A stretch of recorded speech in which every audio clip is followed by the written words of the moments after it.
All right, well, it's week 2, January 16th, in our class on digital learning tools and resources.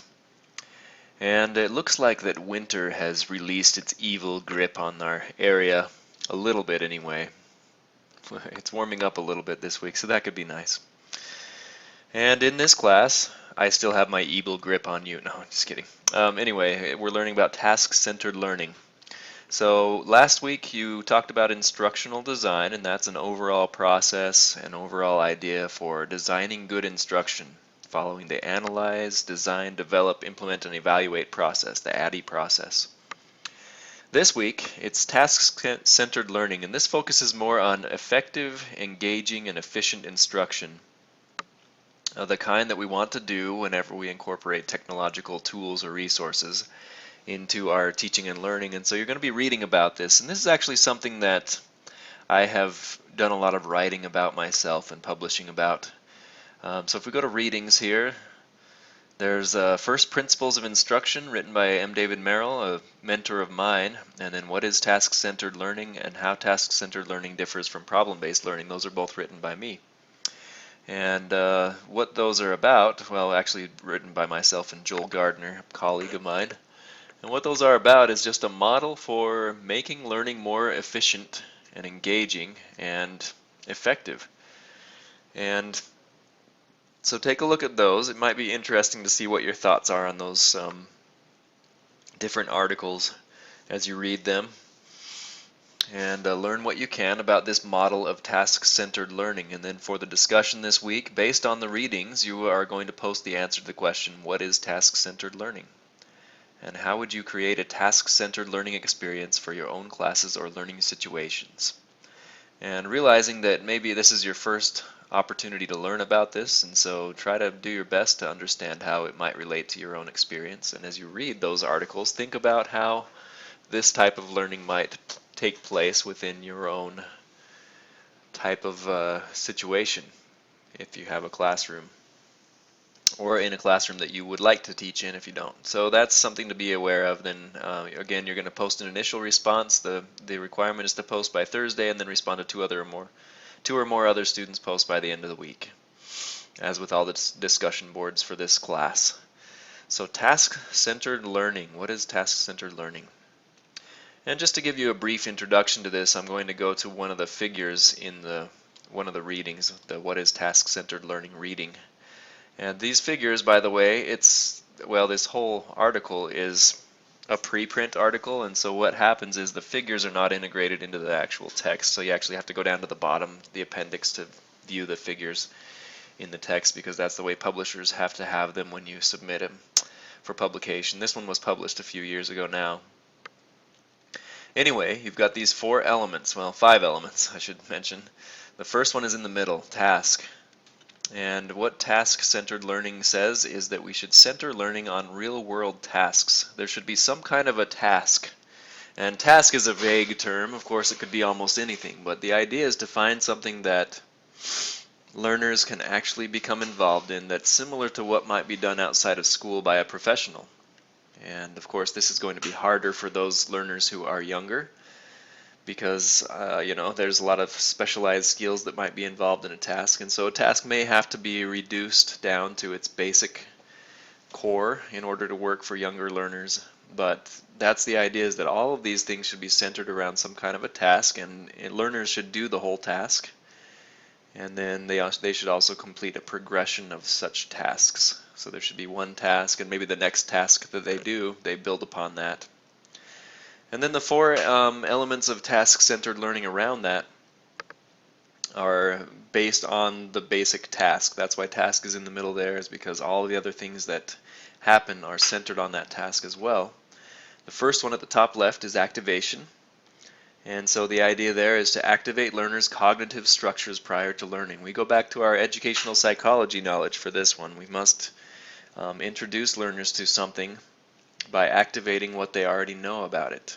And it's a constructivist point of view that learners don't come to your class with a blank slate. They know something about the topic, and you need to activate what they know so that they can connect what they will be learning to what they know.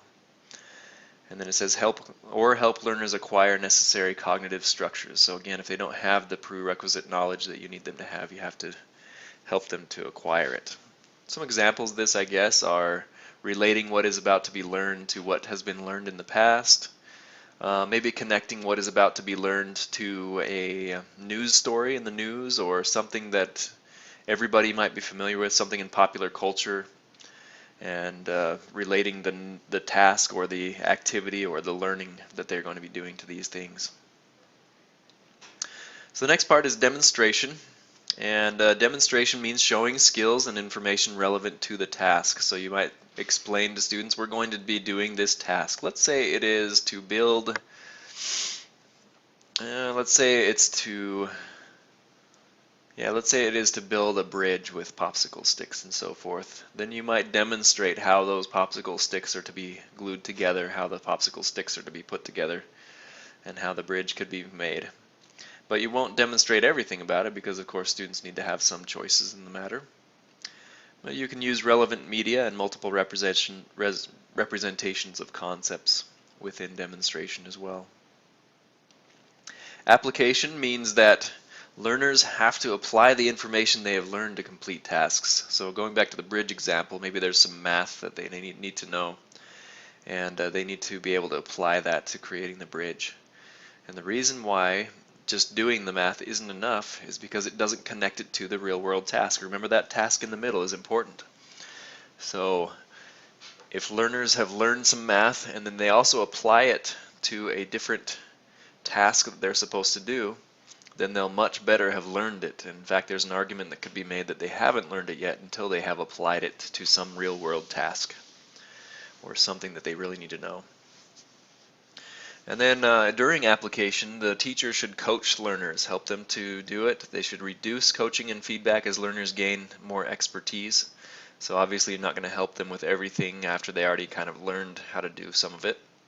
And then they're supposed to be applying their knowledge to various tasks too. So if they learn a math concept, the best way to do this is to have them do a couple of tasks, maybe 3 or 4, that require them to apply that same math concept.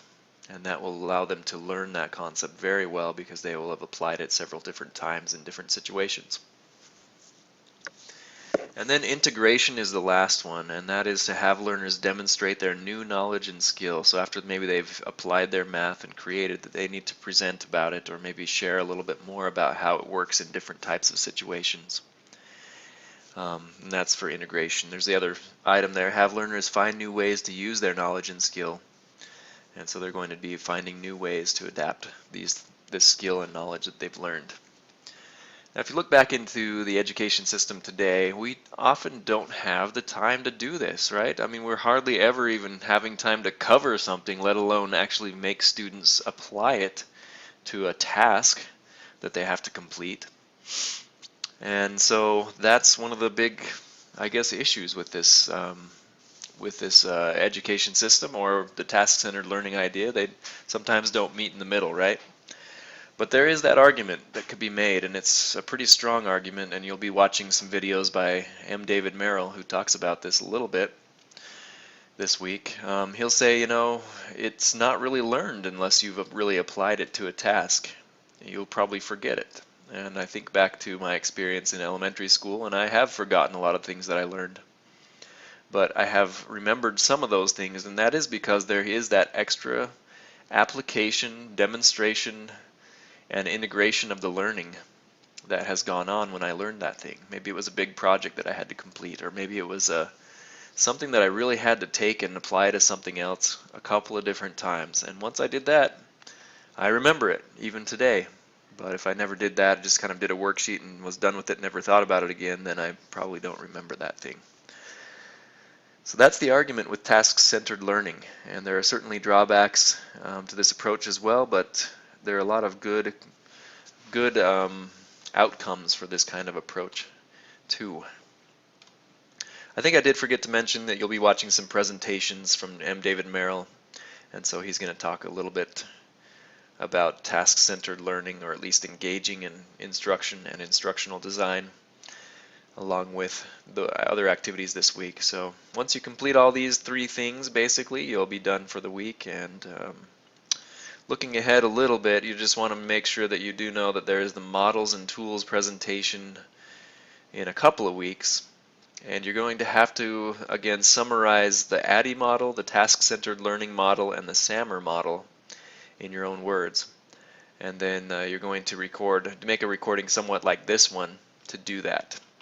And you'll also have to tell how each one can guide our use of technological tools for teaching and learning, and how it can guide the use of technology in the actual teaching and learning process. So that's something to be aware of, but not due for a couple more weeks here. All right, well, have a great week, and I'll see you later.